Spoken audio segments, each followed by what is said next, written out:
Muy buenas tardes a los colegas que nos acompañan de manera presencial y muy buenas tardes a quienes nos sintonizan en esta transmisión en donde las autoridades de gobierno detallan el trabajo que realizan las instituciones para atender la emergencia nacional por el COVID-19.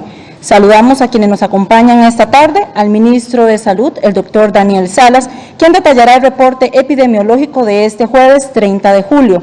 Al presidente de la Comisión Nacional de Emergencias, el señor Alexander Solís, quien se va a referir sobre el tema de alertas tempranas, ya la directora general de Salud, la doctora Priscila Herrera, quien va a ampliar también sobre este tema de alertas tempranas. Vamos a ceder el uso de la palabra al doctor Daniel Salas, ministro de Salud.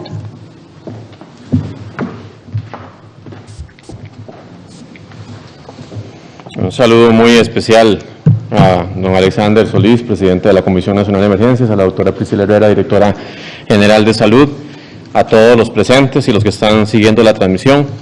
Al ser 30 de julio, tenemos un registro de 490 casos nuevos. Alcanzamos un total de 17.290 casos confirmados con un rango de edad que va desde los 0 hasta los 100 años. Son 7.871 mujeres, 9.419 hombres, 12.495 son costarricenses y 4.795 son extranjeros. Tenemos casos positivos en 81 cantones. Por edad son 14.121 adultos, 10.070 adultos mayores y 1.964 menores de edad, con el dato de que 135 están en investigación en este rubro. También tenemos 4.280 personas recuperadas que están distribuidas en 79 cantones. A la fecha, el 30 de julio, tenemos 352 personas que se encuentran en estado de hospitalización. 80 de ellas están en cuidados intensivos y el rango de edad de estas personas que están en cuidados intensivos va desde los 0 hasta los 96 años. Para hoy se reportan 7 lamentables fallecimientos, 4 hombres y 3 mujeres. El rango de edad de estas personas que lamentablemente fallecieron asociados al COVID-19 va desde los 37 hasta los 82 años. Todos son provenientes de San José. Entre los factores de riesgo más comunes que presentaban estas personas están la presión arterial alta, la diabetes. Los decesos se registraron en los hospitales San Juan de Dios y Hospital México. Esto eleva la suma de personas que han fallecido relacionadas con el COVID-19 a 140, desde que empezó a registrarse casos en Costa Rica el 6 de marzo pasado. Tenemos 53 mujeres y 87 hombres, cuyas edades han estado desde los 23 hasta los 99 años. Nuestro más sentido pésame a los familiares de estas personas que nos han dejado en medio de la pandemia del COVID-19. También quería hacer una aclaración con respecto a la realización de cultos y de misas y lo que va a ocurrir en agosto. Los cultos religiosos y las misas están o van a estar permitidas en la etapa de apertura, tanto en cantones naranja como en cantones amarillo, y en etapa de cierre, solo en cantones con alerta amarilla. Porque esto se prestó a confusiones. Recordemos que lo que no está facultado, lo que no se permite, son las actividades religiosas tipo procesiones, o por ejemplo la misma romería, que ya la misma iglesia ha estado indicando que por favor, la Iglesia Católica ha estado indicando que por favor sigan la romería virtual, no presencial, y también es un llamado que reforzamos desde el Ministerio de Salud, en el sentido de que en este momento hacer romería expone a que se den contagios. Recordemos que estamos en una etapa importante en que pues es cierto que no ha habido un incremento, ¿verdad?, exponencial en los últimos días, pero sí estamos viendo una ocupación de hospitales bastante importante, ¿verdad?, con 80 personas en cuidados intensivos, 352 en general hospitalizados. Así que por favor, siempre solicitar que las personas se abstengan de participar o de hacer la romería, porque en este momento hay un riesgo muy importante de transmisión del virus SARS-CoV-2, que lamentablemente en un porcentaje importante de la población puede llevar a una enfermedad que requiera hospitalización y en algunos casos una unidad de cuidados intensivos. Así que hacemos ese llamado y reitero, cultos y misas sí van a estar permitidas en la etapa de apertura, tanto en naranjas como en amarillos, cantones, y durante la etapa de cierre solo en amarillos. A continuación, cedemos el uso a la palabra al presidente de la Comisión Nacional de Emergencias, el señor Alexander Solís, quien se va a referir sobre el tema de alertas tempranas.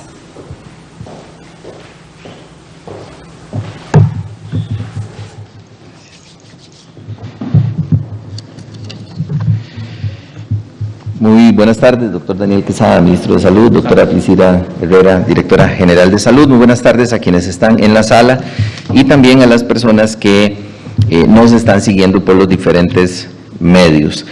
Hemos venido hablando en los últimos días, las últimas semanas, sobre la mecánica de las alertas, sobre cómo se desarrollan estos análisis de las alertas y también hemos compartido con las autoridades municipales, sobre todo de los cantones que tienen que tener la condición de alerta naranja, de cómo es que se calculan desde el punto de vista epidemiológico y a partir de variables, cualitativas y cuantitativas estas alertas. Hoy queremos compartir un modelo también de vigilancia que desarrolla la Caja Costarricense de Seguro Social, el Ministerio de Salud, a partir del trabajo de un grupo de profesionales de varias instituciones en la sala de situación, para poder trabajar con alerta anticipada, también conocido como alerta temprana. Esto lo que tiene pues es como objetivo que los diferentes territorios, cantones, distritos, que se incluyen en una lista que va a ser presentada más adelante, puedan tomar las previsiones. Son sitios, son cantones, territorios que están en alerta amarilla en este momento por sus indicadores epidemiológicos, pero que tienen un seguimiento de síntomas, de casos que se están presentando y que por esas características, por las condiciones geográficas, tienen una posibilidad mayor de entrar en esta fase de alerta temprana. Solamente me voy a permitir repasar las condiciones de las alertas que están vigentes en este momento en el país. Por favor, aquí podemos ver, como ya he mencionado antes, nosotros no tenemos en este momento cantones ni en alerta verde ni en alerta roja, que son los extremos del modelo de alerta, y tenemos una gran parte del país, todo el país en alerta amarilla en general, y una porción importante, sobre todo concentrada en el gran área metropolitana, en alerta naranja. Recordemos que en alerta amarilla estamos manejando un nivel de riesgo moderado, donde se caracteriza porque el contagio y el número de casos tiene alguna posibilidad de aumentar, sin embargo, hay una ocupación hospitalaria media y el control sobre los casos es aceptable. Hay seguimiento de los nexos y hay capacidad de aislamiento de las personas, tanto en sus casas como en centros de atención. Y el nivel de alerta naranja implica un riesgo aumentado, un nivel de riesgo alto, donde los números y los casos se incrementan aceleradamente. Hay una ocupación hospitalaria alta. Recordemos que nuestra ocupación hospitalaria se mide en función de la red hospitalaria del sistema y no de un hospital en particular, y además el control sobre los nexos y el aislamiento de los casos tiende a ser bajo. Estas son las características de los niveles de alerta que estamos manejando. En ese seguimiento que se hace hay 26 cantones que tienen distritos que están en alerta con condición de alerta temprana, y eso lo que nos lleva entonces es establecer una serie de medidas preventivas que hay que trabajar conjuntamente con los comités municipales de emergencia para evitar que estos cantones pasen a la alerta naranja. Finalmente, yo quiero reflexionar en el sentido de que vamos, a partir del día sábado, a una fase de apertura, lo cual no cambia la caracterización del riesgo que tienen los cantones en alerta naranja. Y eso nos lleva a doblar los esfuerzos conjuntos entre autoridades municipales, entre empresarios y las autoridades nacionales y la comunidad para evitar, para prevenir los contagios. Muchísimas gracias. A continuación, la directora general de Salud, la doctora Priscila Herrera, nos ampliará también sobre este tema de alertas tempranas.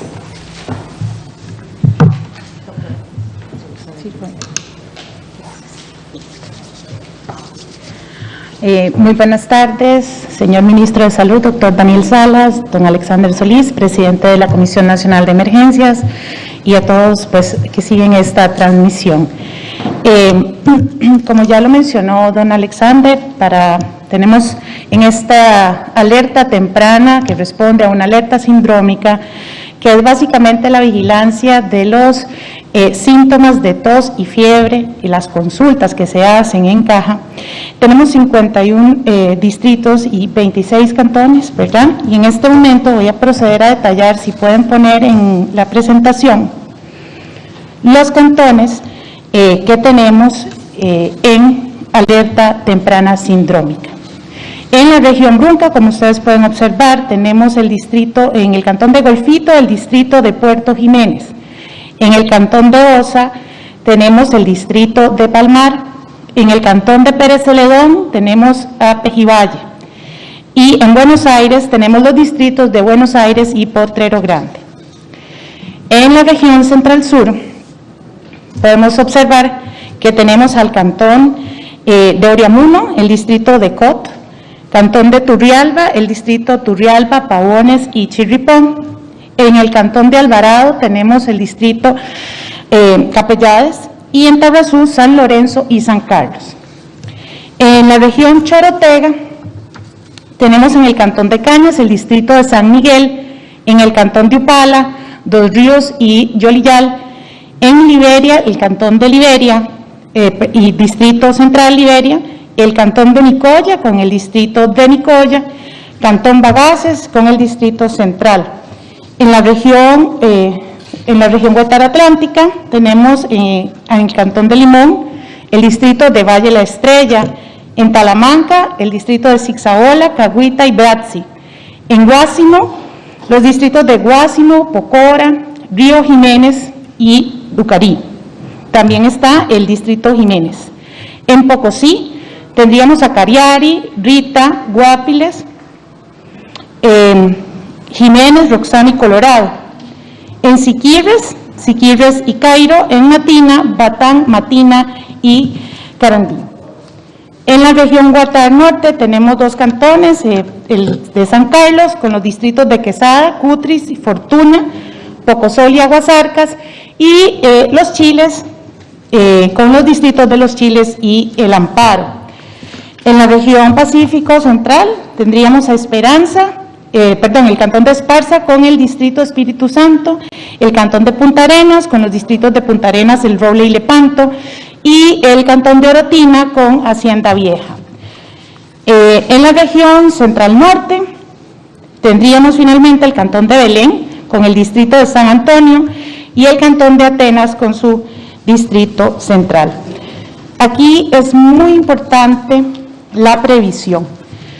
Estas alertas nos dan un signo de alarma, de alerta, que nos permite hacer un aprovechamiento de estos espacios comunales para impulsar una labor preventiva. Y en este sentido, los cantones y distritos que se encuentran con esta alerta sindrómica con alto riesgo, se les recomienda intensificar la supervisión del cumplimiento de los protocolos desde policías municipales, con apoyo de las cámaras empresariales y la comunidad. En este sentido, el Ministerio de Salud ha tenido una experiencia muy importante con lo que fue la Ley 9028, donde mucho de su éxito fue que la ciudadanía empezó a exigir esos espacios. Entonces, como ciudadanía también podemos empoderarnos y exigir que se cumplan estos lineamientos y estos protocolos. Ampliar la difusión del mensaje de medidas preventivas, indicando a la población el riesgo temprano en que se encuentra su comunidad. manteniendo la regla básica de oro, que es el distanciamiento y la utilización de su equipo de protección personal, así como el protocolo de tos, estornudo y lavado de manos. Reforzar la atención territorial con énfasis en estos distritos que presentan su riesgo aumentado. Aumentar el seguimiento cercano de las poblaciones que están en riesgo, que son las que son más vulnerables en caso de un posible brote.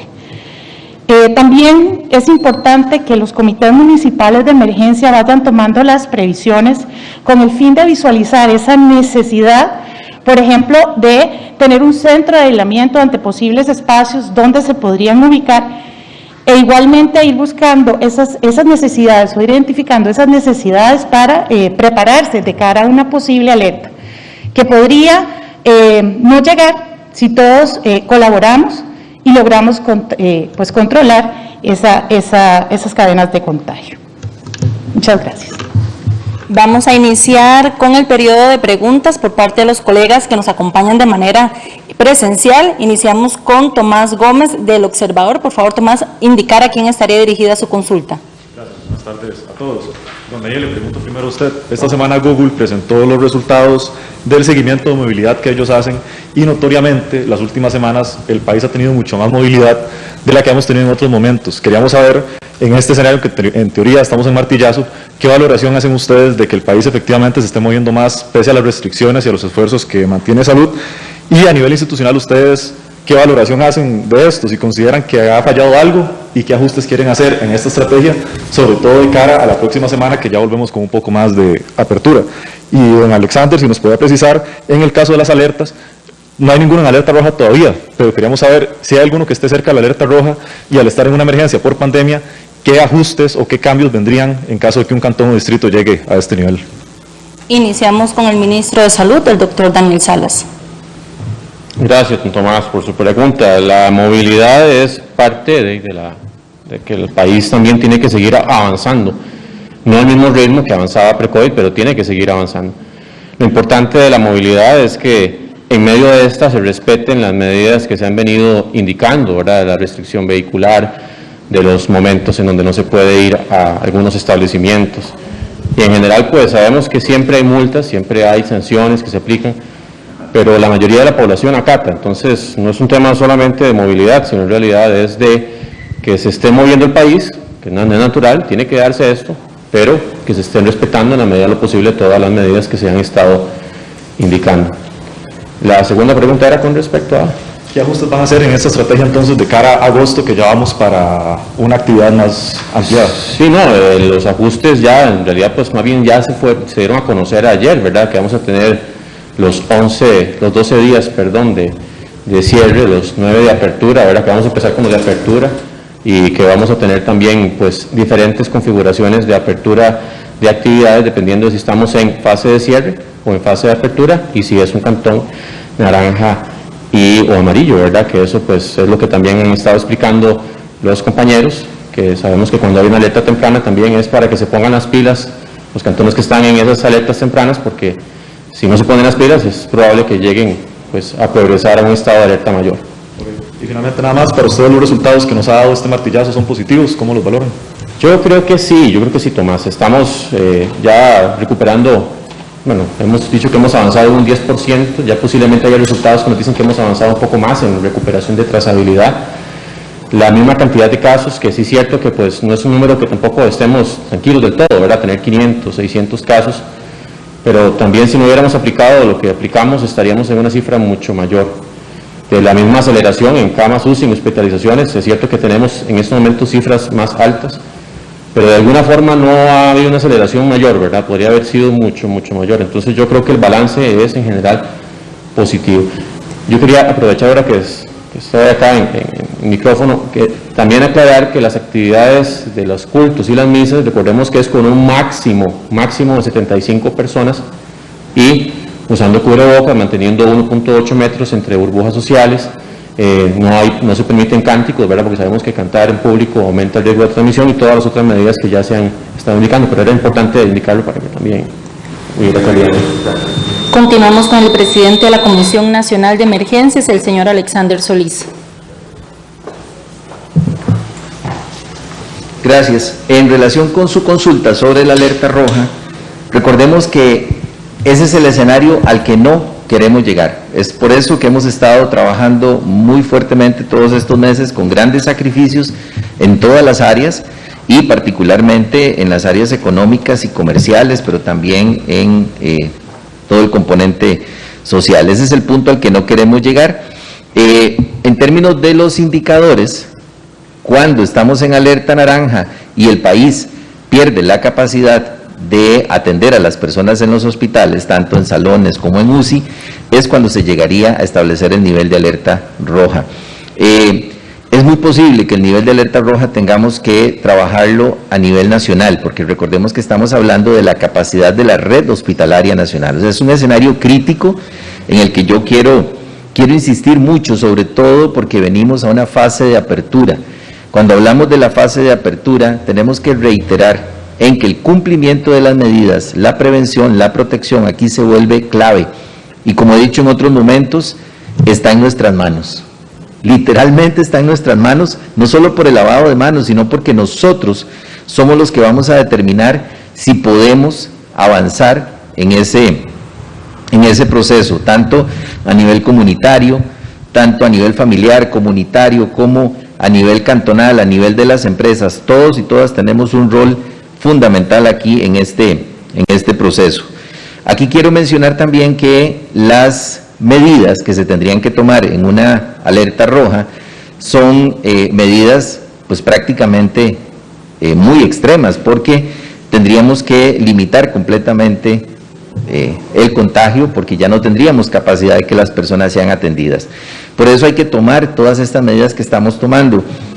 Precisar los criterios de las alertas naranja, por ejemplo, para cuando aumenta el riesgo en un cantón, generar esta alerta anticipada para que los cantones y distritos que tienen estas alertas sindrómicas que ya se han descrito, comiencen a trabajar más fuerte en la aplicación de medidas de mitigación, independientemente de que están en alerta amarilla, y también que podamos precisar esa información a nivel de barrios, a nivel de comunidades. Quisiera comentar dos cosas más. Una, por favor, instar, rogar y decirlo así, rogar a la población más bien abstenerse de participar o de generar el acto de la romería.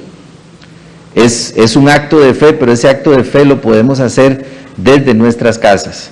La Iglesia Católica está tomando todas las previsiones para que los actos religiosos lleguen por las vías que corresponden en el momento en que estamos viviendo. Evitemos, por favor, esa peregrinación, evitemos salir a caminar hacia Cartago. Y otro elemento es que hemos tenido solicitudes de gobiernos locales para variar alertas en distritos que geográficamente están muy alejados del centro del cantón.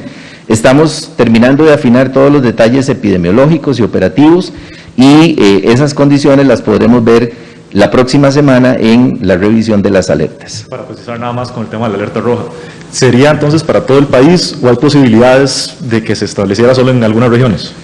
Eso va a depender, como le decía, del momento en que se alcance esa máxima capacidad hospitalaria, y es el escenario al que no quisiéramos llegar.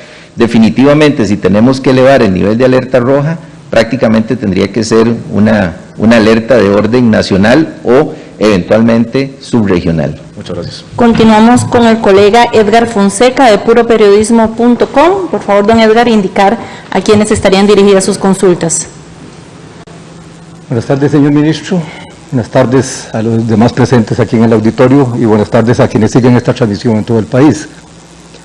Mis primeras consultas para don Daniel.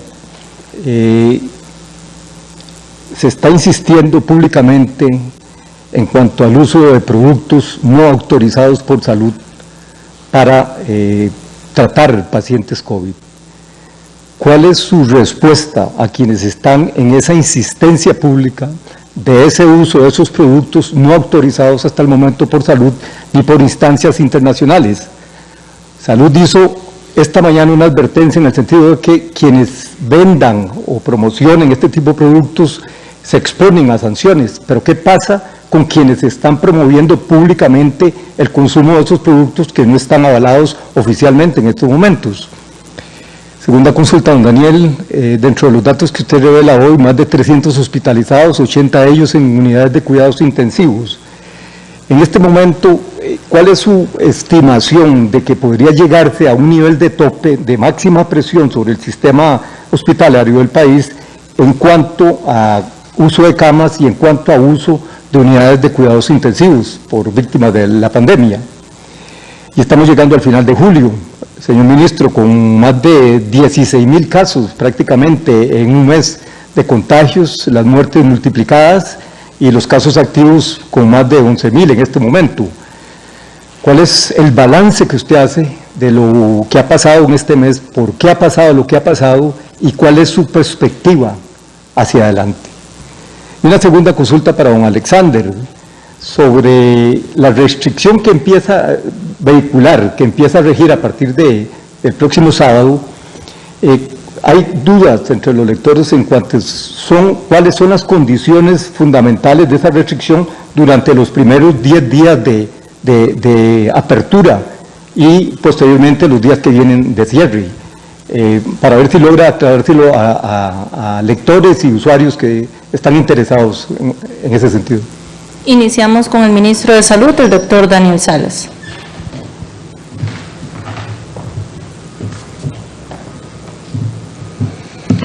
Gracias, don Edgar, por sus preguntas. Hay, lamentablemente, en medio de una situación tan delicada como lo es esta pandemia, en donde el uso de productos que no tienen ningún aval científico, ningún respaldo que nos diga que eso tiene un beneficio claro, llámese dióxido de cloro, clorito de sodio. Hay muchos que están haciendo bulla alrededor de estos productos como que si de verdad fueran efectivos, y más bien se convierten en venenos. Algunos de ellos pueden más bien provocar toxicidad, pueden provocar intoxicaciones, irritaciones, diferentes efectos nocivos, hasta pueden ser cancerígenos. Y yo creo aquí igual a la población a que sea muy responsable de que buscando alguna salida rápida para curarse o para no enfermarse puede salir mucho más caro, ¿verdad? Incluso por conseguir un producto que debe decir, mira qué barato, está ahí fácil de adquirir, lo puedo conseguir fácilmente, y más bien están haciendo una torta para su salud.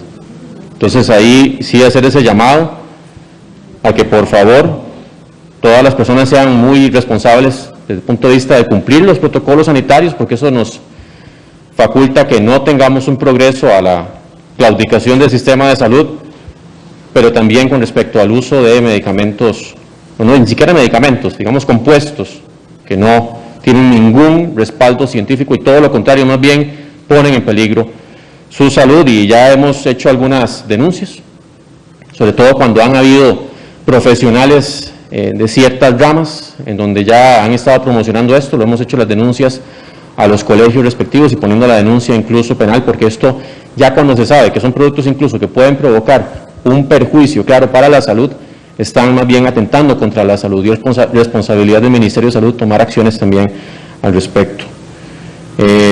Con respecto a lo que usted mencionaba de las UCIs, los casos, los fallecidos, sí, don Edgar, ha habido un incremento, eso es innegable. Estamos en el momento de más afectación que hemos tenido en Costa Rica en medio de la pandemia. Es cierto que las medidas que hemos tomado han permitido que esto no se acelere, no se incremente. Como yo ya lo explicaba el día de ayer, todo esto que estamos haciendo en agosto y lo que se ha venido haciendo, todo sigue un método, todo sigue una construcción conjunta con base en proyecciones, con base en estadísticas, con base en el comportamiento poblacional, para poder tener un grado de certeza de que lo que se está haciendo permite que la situación no empeore, sino más bien que podamos mantener un equilibrio dentro de lo que ya dijimos es necesario, porque al final sabemos que lo que hemos dicho siempre, el país no puede paralizarse del todo, y de hecho que en medio de esta pandemia hay actividades que nunca prácticamente se han paralizado, o sea, si acaso pocos días, algunas de ellas, pero lo cierto es que tenemos que aprender a vivir en medio de esta pandemia en ese equilibrio, y que la responsabilidad de todos permite que haya más apertura económica. si hay responsabilidad, si no hay cumplimiento de protocolos, si la gente no se comporta adecuadamente, si no existe verdaderamente una supervisión en el cumplimiento de esos protocolos, el compromiso del sector privado, del sector público, de las comunidades, de las municipalidades, pues es muy difícil que salgamos adelante. Hoy mismo la OPS, OMS y CEPAL decían, es que es difícil hablar de una reactivación económica, no se puede hablar de una reactivación económica si no está compensada la pandemia, si no está bajo control la parte sanitaria. Que es lo que hemos dicho, ya el momento que exista aquí decenas de fallecidos, esperemos que no llegue ese momento, pero si existen decenas de fallecidos por día, ya las personas ya están con tanto miedo justamente de que salgan y no hay campo en las UCIs, cuando ya la gente empieza a decir, mira, es que está falleciendo esa persona, varias personas, porque ni siquiera pudieron tener acceso a los servicios de salud. Todos sabemos que al final esto es muy delicado, muy complejo, pasará, claro que sí, yo estoy seguro que lo superaremos, pero en este momento de tensión, donde tenemos que aprender a comportarnos, que aprender a diferenciarnos como personas cultas, como personas que sabemos cómo afrontar los retos, tenemos que seguir en esta disciplina y jugar, o sea, más bien movernos en medio de esta diferenciación del cierre, apertura, de que habrá momentos de mayor rigidez, momentos de mayor apertura, pero es parte de esto que hablar de una reactivación plena y completa, con toda la apertura, como usted indicaba, con 80 personas en cuidados intensivos y la cantidad de hospitalizados que tenemos, eso no es factible. Tenemos que estar siempre haciendo esa dinámica de poder entrar entre lo que es apertura, cierre, con las medidas que ya se han estado indicando. Continuamos con el presidente de la Comisión Nacional de Emergencias, el señor Alexander Solís. Muchas gracias, don Edgar. Yo quiero tomar su pregunta para ampliar un poco sobre cuál es el rol de las medidas, tanto las medidas aplicadas a los establecimientos comerciales como la restricción vehicular sanitaria. Las medidas no son un fin en sí mismo, las medidas son el medio por el cual nosotros requerimos hacer esa prevención. Entonces, tanto los protocolos, por ejemplo, que están desarrollando restaurantes, tiendas y todas las actividades comerciales, tampoco son un fin en sí mismo. En nosotros está atender esos protocolos, cumplirlos y también seguir el propio protocolo, el familiar, el de lavado de manos, el de evitar el abrazo, el saludo de beso, el de evitar tocarnos la cara, el de usar el equipo de protección personal. Eso es lo que realmente marca la diferencia en la fase en la que estamos. Y sucede lo mismo con la restricción vehicular sanitaria, hay que planificar. Y por eso es muy importante su pregunta, y me voy a permitir hacerlo leído para no equivocarme. En la fase de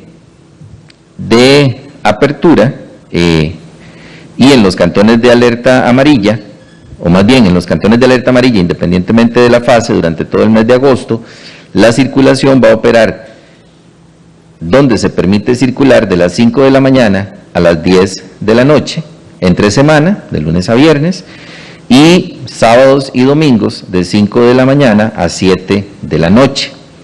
Y en todos los casos, según las especificaciones de placas, lunes no circulan 1 y 2, martes 3 y 4, miércoles 5 y 6, jueves 7 y 8, viernes 9 y 0, y los sábados y domingos va por orden del último número, del último dígito, si es par o es impar.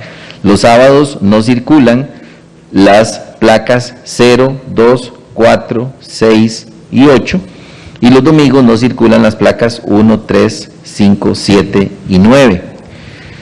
En la fase de cierre, para los cantones en alerta naranja, voy a mencionar primero la fase de apertura para los cantones de alerta naranja, para seguir el orden. En la fase de apertura, que va del 1 al 9 de agosto y del 22 al 30 de agosto, en los cantones de alerta naranja, se podrá circular de las 5 de la mañana a las 5 de la tarde.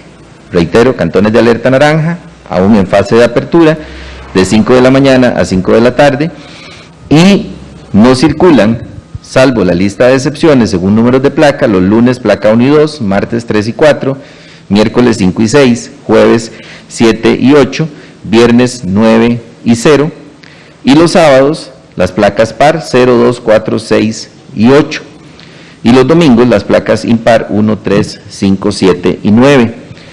En la fase de cierre, que va a ir del 10 al 21 de agosto, se podrá circular de lunes a domingo de 5 de la mañana a 5 de la tarde y solo circularán, aquí viene un cambio, ¿verdad? Solo circularán por número de placa los lunes 1 y 2, los martes 3 y 4, los miércoles 5 y 6, los jueves 7 y 8, los viernes 9 y 0, los sábados solo circularán los números par, el último dígito par, 0, 2, 4, 6 y 8, y los domingos solo circularán los últimos dígitos impar, 1, 3, 5, 7 y 9.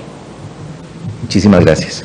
Vamos a continuar con las consultas de los medios regionales. Iniciamos con Acontecer Herediano, que realiza una consulta para el señor Alexander Solís. Indica, ¿cuántas municipalidades tienen medidas de mitigación establecidas si la cantidad de fallecidos sigue en aumento y los cementerios no dan abasto? ¿Cuál es la posibilidad que los locales de ventas operen a puerta cerrada en días que toque cierre? Y si es cierto que el Ministerio de Salud y la CNE se han reunido con municipios para ver posibilidades de tener habilitadas fosas comunes en los cementerios municipales, ya que varios medios andan difundiendo esa información.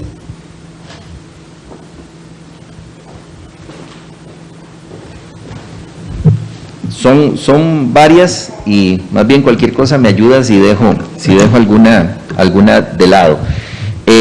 En primera instancia, sobre los comercios que puedan funcionar, recordemos que se habilitó una plataforma, www.presidencia.go.cr/alertas. Ahí pueden encontrar específicamente cómo van a operar los comercios, está la lista detallada de lo que sí opera y bajo qué condiciones según las alertas y las fases tanto de apertura como de cierre.